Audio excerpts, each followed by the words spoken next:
Hola, ¿qué tal? Soy Nuria Gómez Velart y en esta oportunidad vamos a hablar sobre las normas y los criterios que siguen los correctores en el momento en el que abordan la tarea de corregir, ¿no?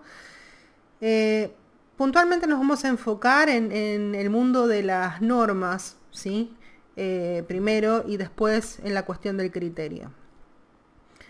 Cuando Durante la mitad del siglo XX, los lingüistas como Jespersen o Kosseriu observaron esto de las normas, se produjo un cambio drástico sobre la percepción de la norma y eso significó también un cambio en los métodos para corregir. Antes de iniciar la tarea de corrección es necesario definir con qué normas, sobre la base de qué criterios y cuál será el alcance del trabajo. Eso también afecta al trabajo de los traductores, ¿sí? En general es importante establecer un punto de partida porque los parámetros de corrección se modifican de acuerdo con lo que se establezca como correcto en un texto y por lo tanto en el momento en el que una persona traduce, también se establece un criterio sobre qué es correcto, qué es adecuado en el momento de producir en la lengua meta. Entonces, norma, corrección y alcance son tres problemas de base. Para los lingüistas y los correctores profesionales, la norma no es más que un punto de referencia. Se puede transgredir y se puede seguir, y eso depende de la intención del hablante.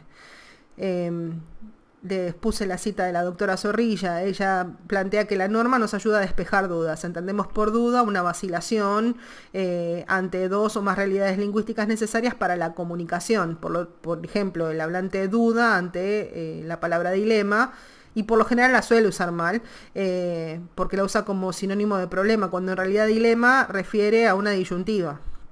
¿Sí? La norma es un registro que le permite al hablante, eh, le permite al hablante saber si lo que está diciendo es entendible, si es aceptado por la comunidad que lo recibe, es decir, el interlocutor o los interlocutores, y desde este punto de vista el corrector debe saber qué variantes son las funcionales para su tarea, de acuerdo con el contexto de la comunicación en la que ese hablante está dando su mensaje. En pocas palabras, tiene que tener presente que sostener una visión monolítica de la norma estándar no es productivo para el trabajo. No hay una sola norma, sino que hay miles. Como les venía diciendo, hay tres tipos de normas que afectan la tarea. La primera norma es la norma lingüística, ¿sí? Que es de la que veníamos hablando en relación con lo observado por Kosseriu y Hemslov. Después está lo que se entiende por norma pragmática y la norma académica.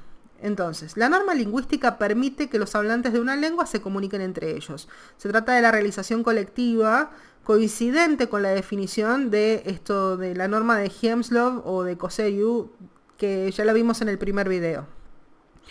La segunda nace del hablar concreto de un individuo y se caracteriza por la libertad y la creatividad de las expresiones. Dentro de la norma pragmática pueden distinguirse los usos frecuentes o normales respecto de usos poco frecuentes o anormales para ese hablante, ¿sí? La tercera es la prescriptiva, es una norma que parte del análisis de la norma pragmática, verifica la validez de un uso y lo registra en algún soporte, en un diccionario, en una gramática. La norma pragmática es anterior a la norma académica y no se transforma inmediatamente en norma académica. A veces eso no pasa nunca y en otros casos lleva muchísimo tiempo entre una cosa y la otra. Les doy un ejemplo. La, la explicación sobre el uso de monosílabos como guión, río, en una época se consideraban diptongos, ¿sí? Pero desde el punto de vista pragmático, cuando decimos río, estamos usando una sola emisión de aire, por lo tanto es un monosílabo. Recién en la ortografía de 2010, en realidad a partir de 2000, se consideró como monosílabo y era una norma de uso que tenía montones de años. Para algunos autores también debe considerarse la norma pragmalingüística, que es la que da las pautas de cómo deben comportarse los hablantes en la interacción con los pares en situaciones determinadas. Por ejemplo, si yo le voy a hablar a un médico o un abogado, la norma pragmalingüística recomienda el uso del usted y no del tuteo o voceo. Bueno, eso tiene que ver con que si yo voceo a determinadas personas, por ahí estoy mostrando un abuso de confianza. En determinadas culturas, a los padres, digo por ahí en el norte de Sudamérica, a los padres o a las figuras que se consideran como autoridad, se las trata de usted y por ahí es una figura de muchísimo cariño. Mientras que en la Argentina, si una persona trata de usted a un padre, puede sonar distante quizá, ¿no? Bueno, entonces de acuerdo con las pautas de cómo debe comportarse un hablante, lo que podemos extraer de esa práctica es justamente la norma pragmalingüística. Además de lo que venía diciendo, como la lengua está viva, existen distintos tipos de variaciones que a veces son registradas por la Asociación de las Academias, pero muchas veces tampoco las registran. Dentro de una misma lengua existe entonces una transformación constante. Gracias a los aportes de la sociolingüística, se ha demostrado que en la norma se manifiestan las diferencias sobre 3 ejes importantes. El eje de la diatopía, es decir, las normas que son correlativas a los lugares, las variaciones que son diastráticas, es decir, las que son correlativas a los estratos sociales, y las diacrónicas, ¿sí? Que son las correlativas al tiempo histórico de la enunciación. Entonces, yo puedo expresar en términos del español un tratamiento de vos o un tratamiento de tú. Depende del lugar en el que donde se esté produciendo ese mensaje, va a ser adecuada o no la norma diatópica, es decir, si voy a escribir un texto que solamente lo van a leer españoles y por ahí el voceo no es lo más pertinente o lo más recomendable. Las diastráticas son justamente las que tenían que ver con el tratamiento social, entonces ahí por ejemplo tenemos esto del tuteo del tratamiento de usted, también vamos a encontrar expresiones como los vulgarismos, ¿sí? Que en algunos casos conviene usarlos y en otros no, y las diacrónicas tienen que ver con el tiempo histórico. Por ejemplo, si yo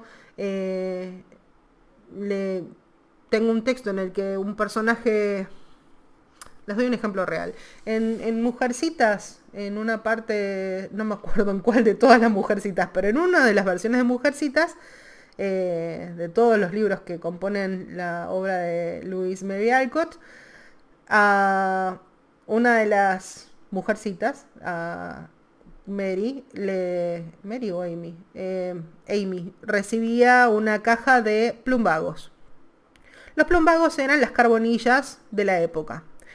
Si yo tengo que traducirlo, lo tengo que escribir para un público de ahora, si yo pongo plumbago, lo más probable es que no lo entienda nadie. Si le pongo carbonilla o algo por el estilo, lo más probable es que lo entiendan. Entonces, puedo optar por muchas opciones. Puedo ponerle una nota al pie y decir el plumbago es la carbonilla de la época, pero también puedo directamente decir que le di una caja de carbonillas porque ni siquiera es relevante para la novela que le diera eso para dibujar. Lori, el vecino de al lado. Bueno, justamente esas estrategias, esos criterios, lo que están mostrando es una evidencia de una variación diacrónica, ¿sí? A los 3 ejes que Coserio añade, que les venía diciendo, Coserio añade una variación correlativa a los registros, es decir, la variación diafásica, que es justamente la que se da por el contexto de comunicación. Entonces cada hablante trata de adecuar el registro que esté por emplear de acuerdo con la manifestación. Esto quiere decir que hay normas para hablar que son distintas de las normas para escribir o las formas mixtas. Y también eso se ve afectado por la intención del enunciado, la finalidad de la comunicación y el perfil de los interlocutores en el contexto. En consecuencia, desde esta perspectiva, las variantes lingüísticas, es decir, el conjunto de rasgos lingüísticos usados por una determinada comunidad de hablantes, también tienen su norma. Las variedades lingüísticas son formas o modelos que adopta una misma lengua de acuerdo con el lugar con el que vive el hablante. La edad, que es la propia y la del interlocutor, las dos afectan, el grupo social con el cual se relaciona y el tipo de formación que ha recibido a lo largo de su vida. Estas formas se suelen llamar lectos, justamente cronolecto, dialecto, ¿sí? En otra perspectiva teórica, que es la del grupo de los postestructuralistas franceses. El corrector profesional o el traductor profesional tiene que establecer una norma o tener clara cuál es la norma con la que va a escribir y cuáles son los criterios de corrección a partir de esto. Las palabras de perfecto español estándar significan diferente en cada región. Si se dice a un argentino que es engreído de su madre, lo más probable es que esté pensando en una frase que es agramatical, por ejemplo, ¿no? Si yo digo, vos sos engreída de tu mamá. Y además engreída es una palabra que es desfavorable en nuestra variación. Pero para un peruano la frase es perfectamente gramatical y lo más probable es que lo tome como un elogio porque justamente ser engreído de la madre quiere decir que es como el hijo preferido de la madre o que es muy amoroso con la madre. Es una expresión de elogio, de cariño. Lo mismo pasa con la palabra, por ejemplo, despelote, que se registró recién en el diccionario de la lengua española en 2014. Para muchos hablantes esa es la palabra preferible ante el vulgarismo quilombo. Pero para personas más grandes, digo de por ahí 70 años o más, esa era tomada como una mala palabra, era una palabra impropia ante ciertos ámbitos. Entonces, como les decía, es súper importante tener en cuenta cuál es el criterio, digamos, cuál es la norma que uno va a elegir. Es muy común que en los registros especializados, cuando las personas publican en textos científicos de cualquier naturaleza, no importa la especialidad, es muy común que usen términos que para esa especialidad tienen un valor diferente. Por ejemplo, la palabra eficiencia en el diccionario de la lengua española significa capacidad de disponer de algo o de alguien para conseguir un efecto determinado.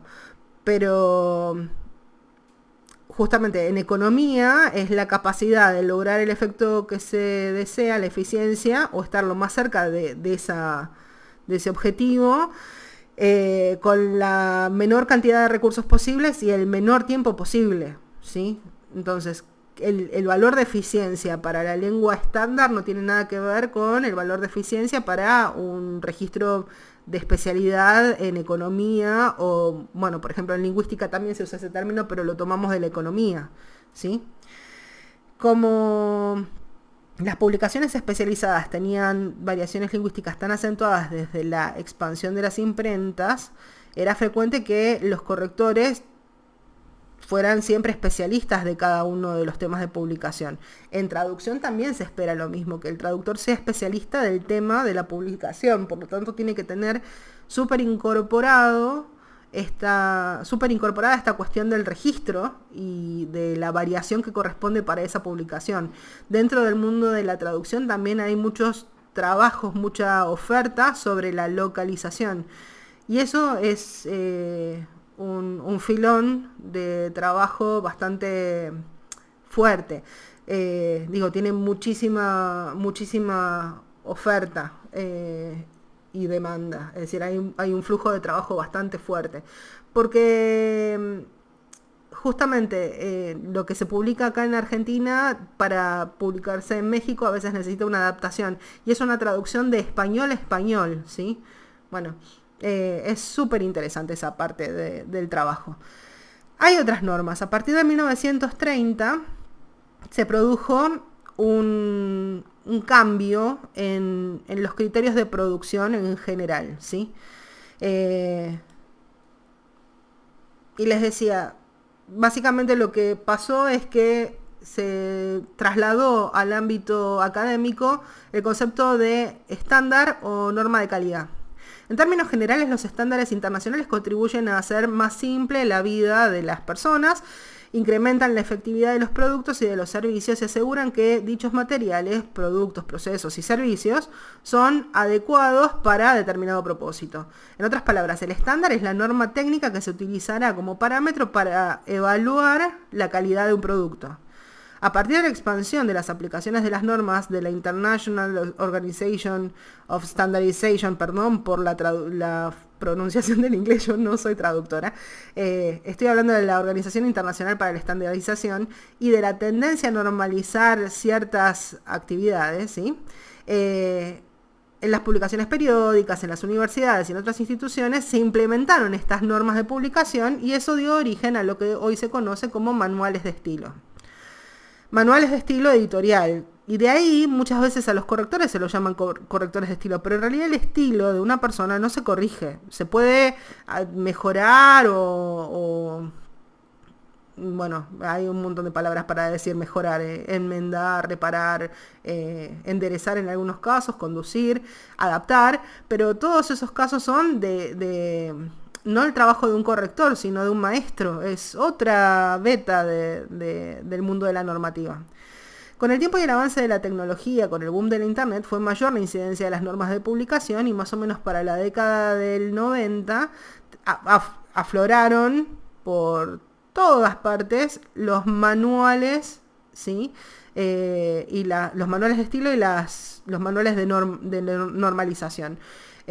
Por ejemplo, uno de los más conocidos es el de las normas APA, pero también tienen el estilo Harvard, el estilo Chicago. Hay montones. Están las normas vaticanas.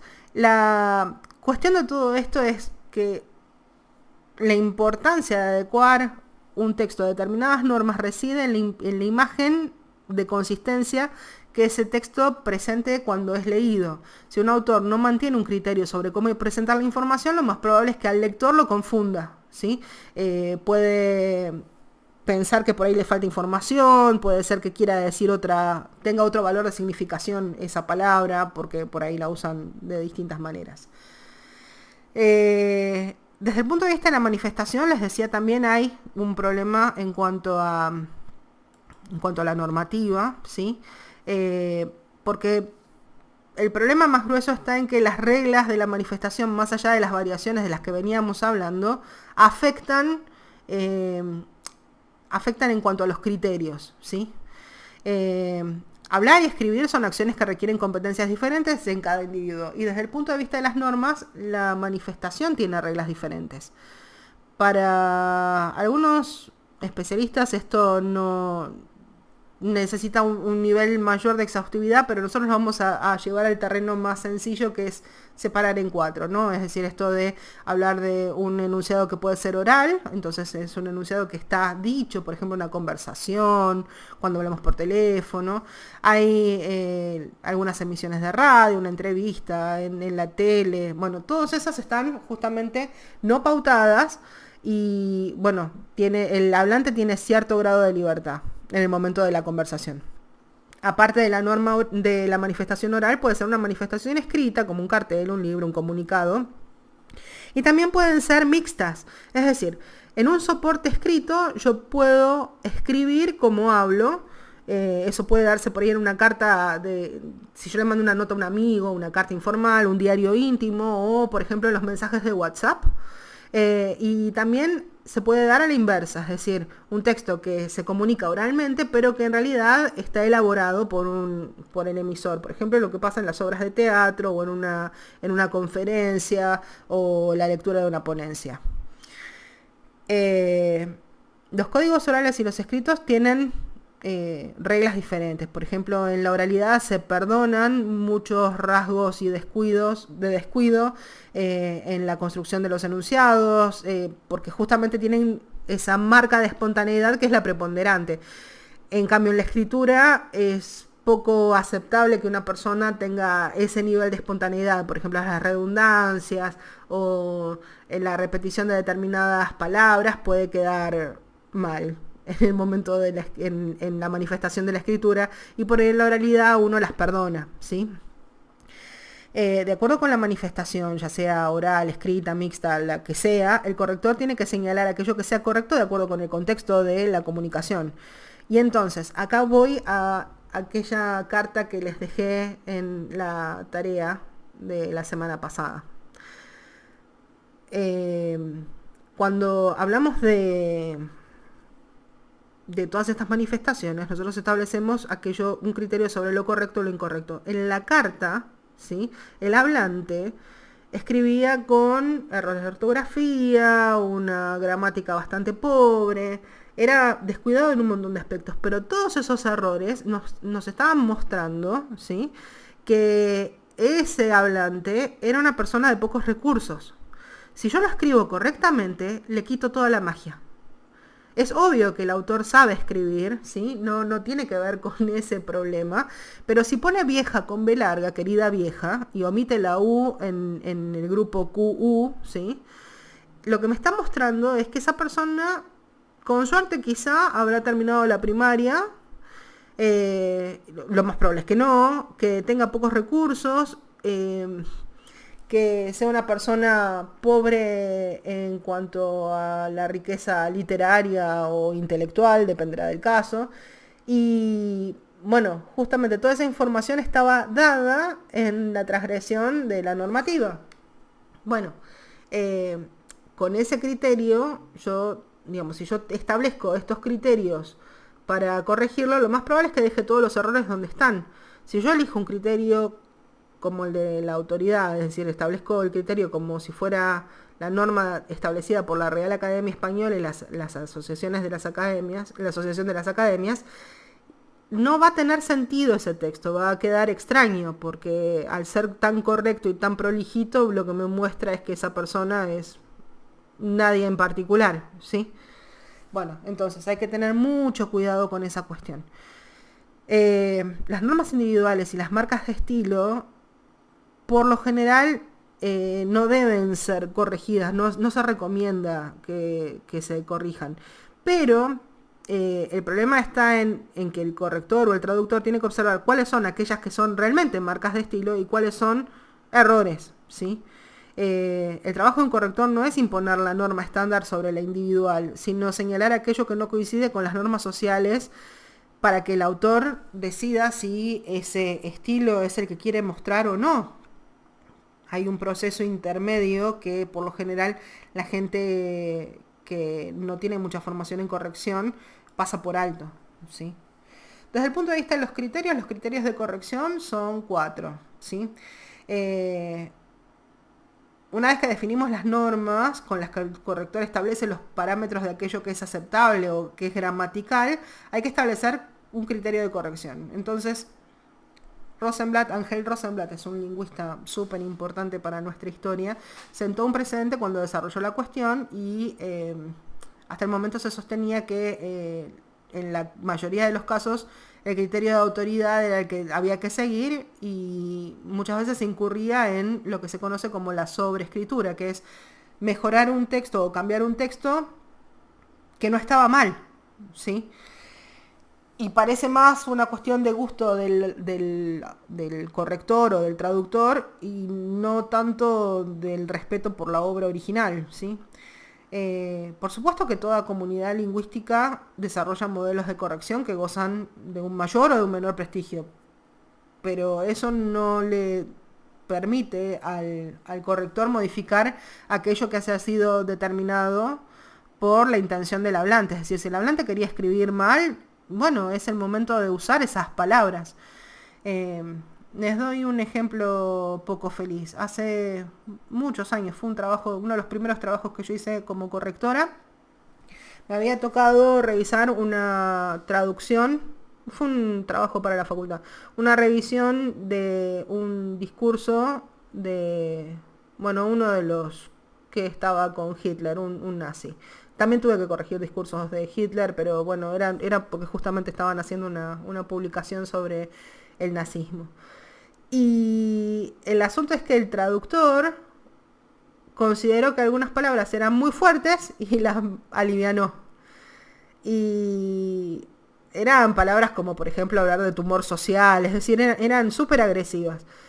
Y justamente si el autor puso esa palabra, el traductor tiene que poner esa palabra porque es lo que quiso decir el otro lo que quiso decir el autor. Y si yo aliviano eso, cuando lo traduzco, estoy cambiándole la intención, ¿sí? Y bueno, hay que tener mucho cuidado con esas cuestiones porque por lo general en esas filtraciones es que, bueno, después se generan las confusiones o las sobreinterpretaciones de un texto. Los criterios de corrección les decía que fueron variando de acuerdo con las épocas y las ideologías y el avance de las ciencias del lenguaje, pero básicamente son 4, ¿sí? Tenemos el criterio de origen, el criterio de uso, el criterio literario y el criterio de autoridad. Yo el criterio de origen por lo general lo cuento justamente como una advertencia para que no lo sigan. Y para que tengan en cuenta que en otra época sí mucha gente lo siguió y todavía algunos correctores siguen usando el criterio de origen y hacen desastres con esto. Justamente es el criterio de origen geográfico. Y se basa en el supuesto de que lo más correcto es el uso vigente en el lugar donde se originó la lengua.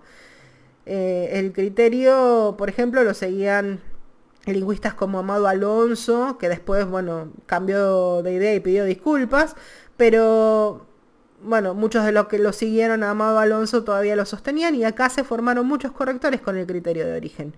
Básicamente es que, por ejemplo, si en España se dice hucha y en Argentina decimos alcancía, el término correcto es hucha porque es el que se usa en España. Es decir, tenemos que adaptar la forma de escribir a un criterio que es el que establece como principio de lo correcto en España. Porque es de ahí donde se originó la lengua, ¿no? La lengua española.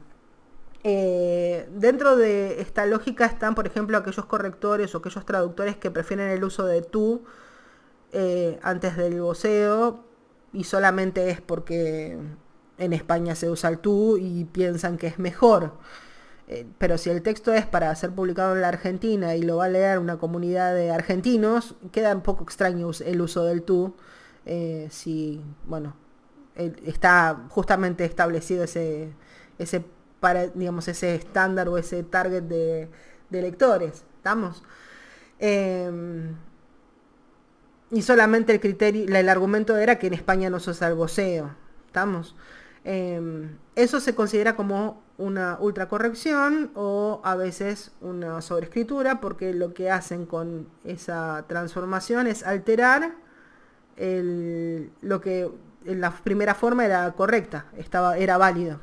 El criterio de uso es, bueno, también lo van a encontrar con el nombre de criterio usista, es el más peligroso de todos. El argumento es que si se usa así, esa sería la forma correcta. Y el asunto es que en muchos lugares la forma de uso no es garantía de un uso correcto, ¿sí? Les decía, el criterio se apoya en los usos frecuentes, el corrector puede avalar, por ejemplo, el uso de mismo con valor pronominal solamente porque se usa, o un gerundio con valor de posterioridad solamente porque se usa. Pero en realidad lo que están avalando en ese caso es una expresión que es agramatical y habría que comparar o contrastar cuántas personas usan la forma correcta y no la incorrecta. En el caso de la carta que estuvimos trabajando, en ese texto hay expresiones que son propias de determinada comunidad de hablantes, de Puerto Rico, y son expresiones que son vulgares. Bueno, pero si yo las modificara, le quito la credibilidad al texto. Entonces, en ese caso, el criterio de uso es válido, tiene sentido. El criterio literario parte del hecho de que muchas veces nosotros no tenemos bibliografía como para poder establecer cuál es el criterio de lo correcto o no en una determinada comunidad. Cuando un corrector necesita establecer un criterio de aceptabilidad sobre los usos que todavía no fueron codificados o no están registrados, bueno, apela al criterio literario. Es como una forma de uso un poquito más evolucionada, es decir, es el uso pero que está registrado en un determinado corpus, ¿sí? Y el criterio de autoridad es el que nosotros vamos a seguir en casi todo nuestro trayecto. Es el criterio a partir del cual nosotros establecemos que las formas correctas son las que están registradas en el Diccionario de la Lengua Española y en otros textos académicos, ¿sí? Básicamente nosotros nos vamos a guiar por los diccionarios y los manuales de la asociación la asociación de academias de la lengua española y el diccionario de la lengua española, bueno, la Real Academia Española también, ¿no? Eh, el trabajo, si lo piensan desde esta perspectiva, se complejiza, porque embellecer un texto o mejorarlo o hacerlo más legible es mucho más rico desde esta perspectiva y además permite digamos que la cosa no sea tan mecánica o tan lineal. Eh, la clave para poder definir un criterio siempre es el diálogo con el texto o el diálogo con el autor. Si se puede hablar con el autor, siempre es maravilloso ese criterio, porque la perspectiva se va a redimensionar justamente por el aporte del otro. Si yo puedo establecer un diálogo con el autor y darle el poder de decisión sobre aquello que se manifiesta como error y que tuvo en su origen aspiraciones de ser una transgresión, bueno, eso puede llegar a mejorar el texto y hacerlo mucho más productivo. Es importante que, aunque no esté el autor, se pueda asumir una actitud de diálogo, porque es el único medio a través del cual el corrector o el traductor pueden reconocer aquello que quizá por cuestiones de oscuridad se interpretó de modo equivocado. Y además, siempre eso va a permitir una potenciación del texto y digamos, de la experiencia, que es mucho más enriquecedor. Bueno, por acá dejamos en esta parte y avanzamos con la teoría en otro video. Un abrazo.